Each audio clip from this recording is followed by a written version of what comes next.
Hello viewers, good evening. Welcome and join us here at Science TV Prime News. I am your host Elvis Odhiambo in sign language interpreting the voice English Gideon Minor. Let's focus on our news locally and also internationally. On our first news item, 4 crew members who were on board the ill-fated AMREF-operated aircraft that crashed in Mwihoko, claiming 6 lives, have been identified. They include Captain Moduka Monuve, who had served as a Czech pilot for 7 years and a Czech national pilot. Captain Brian Kimani, the instructor and co-pilot, was set to transition into a Czech pilot role before the tragedy struck. Also on board was Dr. Charles Mbugwa Njoroge, a medical doctor, and JaneOmusula, a dedicated emergency nurse who took part in numerous AMREF-rescue missions. AMREF has mourned the death as an immense loss to the organization and the nation, noting that the crew took to the sky with purpose to heal, save lives, and serve, and that their courage will forever be remembered.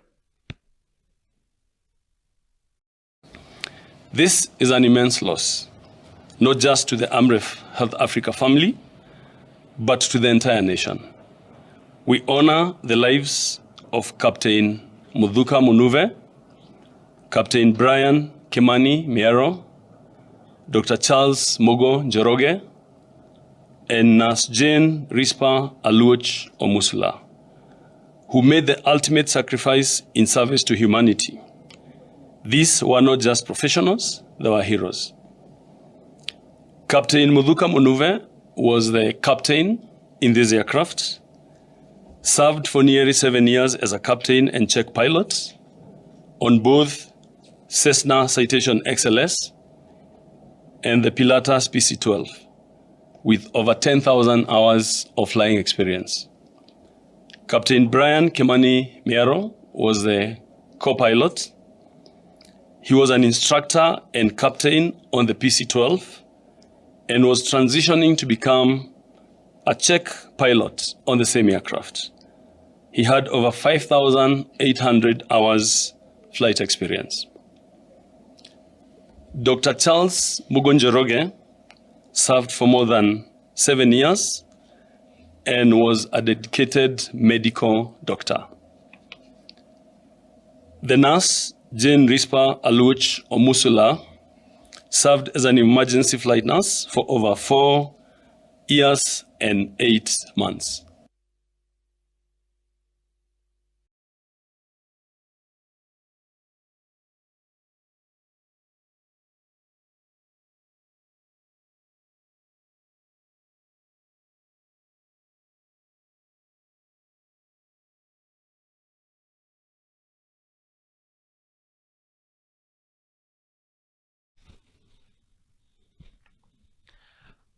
President William Samoei Ruto has dismissed calls by the Kenyan Human Rights Commission to scrap the Hustler Fund, rejecting claims of widespread default as politically motivated falsehood. Speaking at State House, Nairobi, this afternoon during the Nairobi Empowerment Program with youth, he, the head of state, accused his political rivals of having no agenda beyond pushing the one-term narrative, which he termed as political blackmail. Ruto, alongside Nairobi Governor Johnson Sakaja, pledged $5 billion to support young entrepreneurs across multiple sectors starting next month.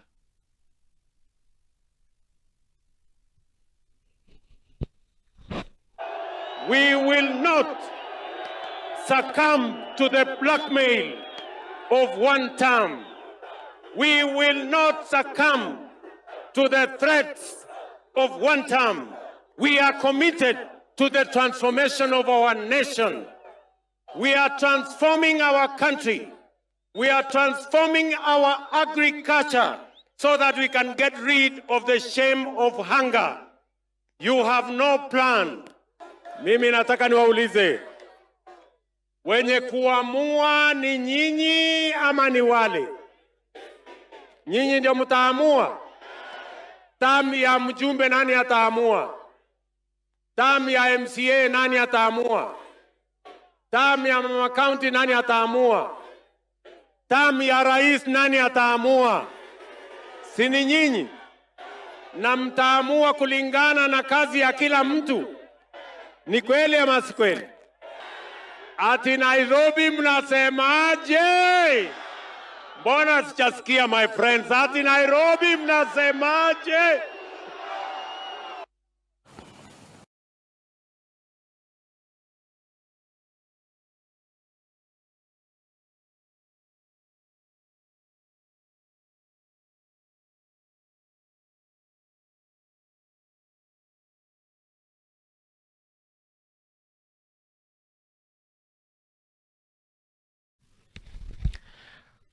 Cooperatives and SMSEs, Cabinet Secretary Wycliffe Oparanya and Kipkelion West MP Hilary Kosgei has lashed out at former Deputy President Rigathi Gachagua, accusing him of engaging in deep propaganda during his trip to the United States.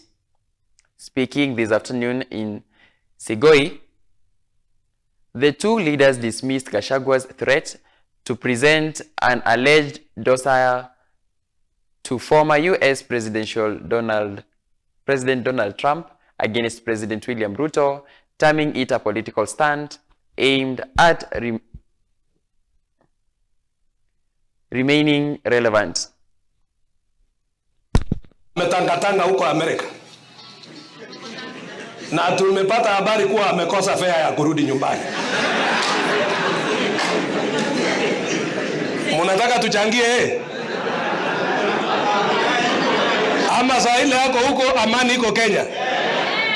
Aendelee kukaa? You cannot go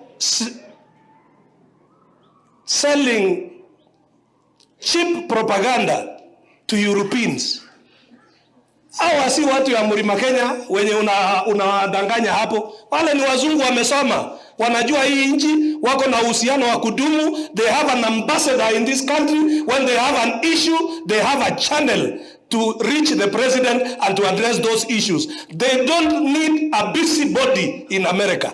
Paka tuishi kwa amani, tuwe watulivu, tukiwa na peace. Ndio hii mambo yote nimekuja kuongea hapa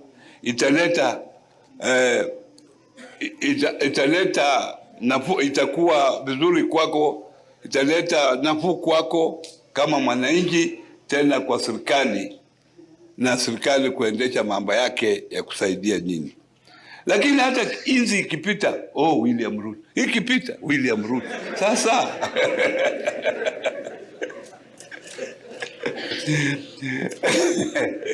unashangaa sasa William Ruto ametokea wapi hapa?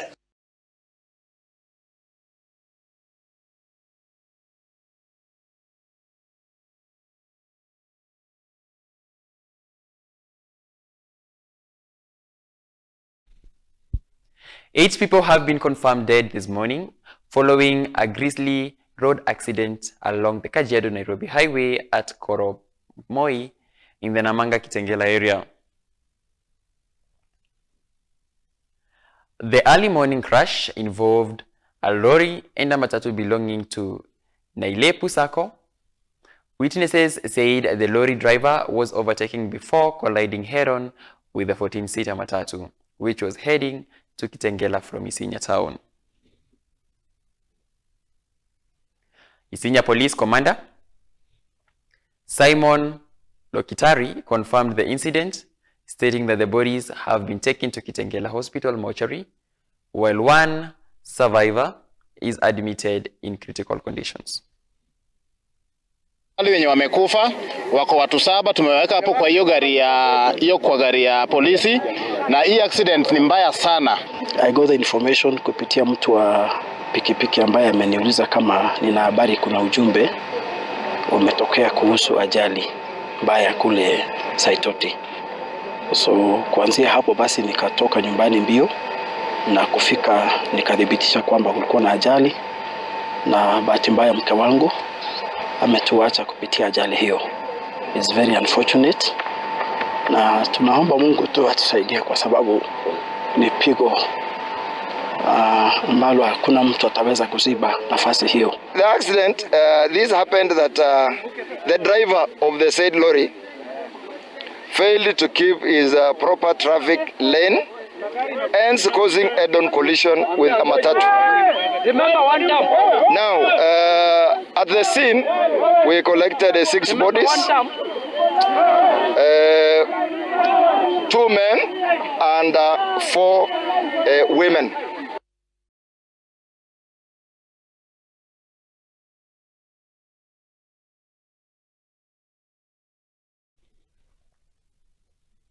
Nurses in Kisii County, under the umbrella of the Kenya National Union of Nurses, have gone on strike citing frustrations with their employers over failure to implement previous collective bargaining agreements. Addressing the press in Kisii Town, branch union leaders said they had opted for industrial action after the county government sidelined their calls for conciliatory talks.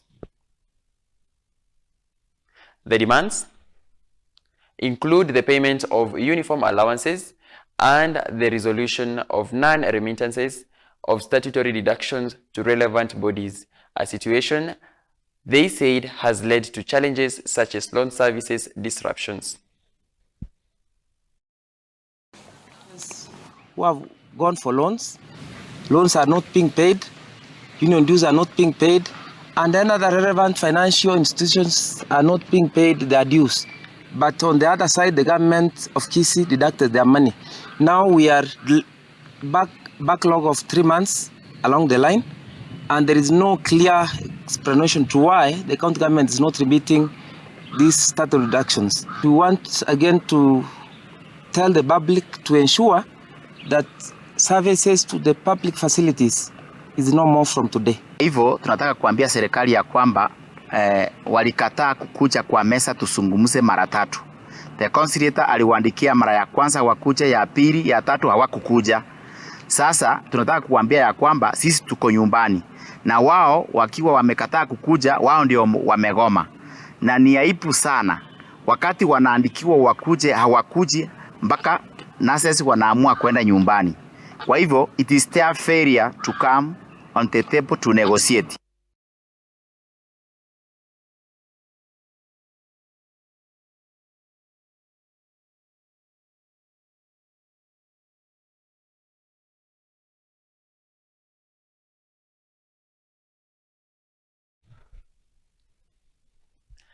Anti-riot police this evening blocked the road leading to Maraigishu, the home of Naivasha MP Jane Kihara, in an alleged bid to stop local leaders from visiting her. Witnesses said police mounted barricades and turned away vehicles, sparking confusion among residents who had gathered nearby. Officers at the scene told journalists they were acting on orders from above, but did not disclose further details about the directive. The move has raised questions over the reason for restricting access to the legislature's residence, with speculation rife among political observers. The incident comes amid heightened political tension in the region, with some leaders accusing security agencies of being used to settle political scores. Attempting to reach MP Kihara for comment were unsuccessful, while police officials maintained that the operation was a security measurement.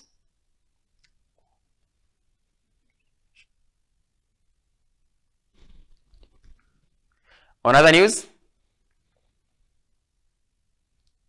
the Independent Electoral and Boundaries Commission, IEBC, has set November 27, 2025 as the date for all pending by-election, ending a period in which some seats have remained vacant for over 2 years.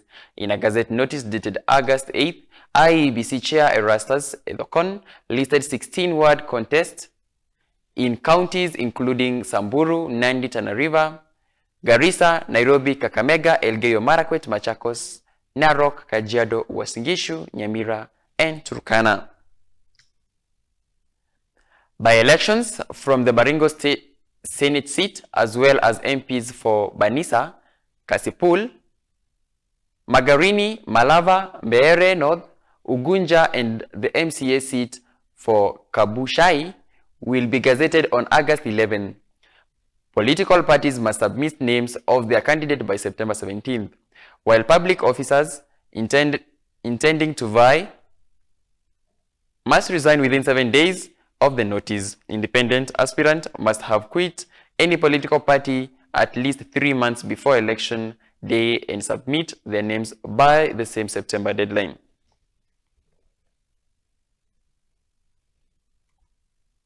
Campaigns will run for October 8th to November 24th between 7 a.m. to 6 p.m. daily.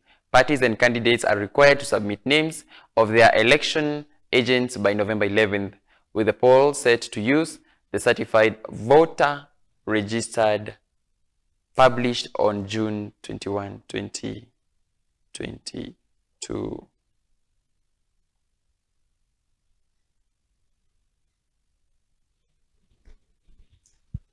That is all we had prepared for you viewers here at Science TV. Thank you for staying with us. Please remember to send in your comments on our social media platform, Facebook, IG, TikTok, and WhatsApp number below you.